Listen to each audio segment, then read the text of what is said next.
Mums no tās puses no sākuma, tad es, un tie bija Ānis. Nu jā, labvakar, mēs esam ieradušies Jelgavas autobusu parkā, un te mēs radīsim, kā top 700 zirgu uz ratiem drift mašīna ar priekšu alkošo, un te mums Jelgavas autobusu parka servis. Jā, un mēs gatavamies arābu driftiem, un tad mēs pastāstīsim, kas te noticis.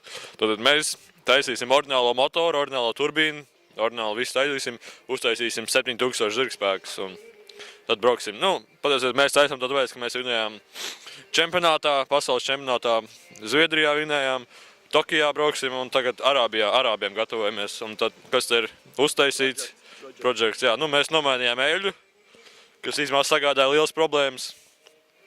Jā. Eļļu, es pat īsti neatceros, kur bija jālai, bet tā kā mums ir 7000 zirgspēku, tam vairāk nav nozīmes.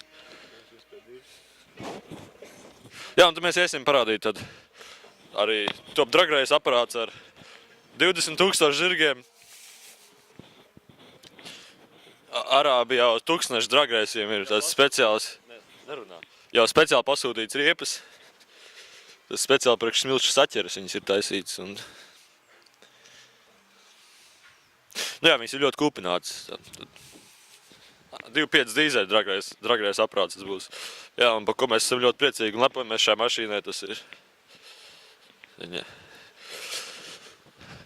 viņa Arābijā stādīs labus rezultātus, viņa ir short shifters un 17 000 zirgi. Un viņa rīt jau ir jānodod.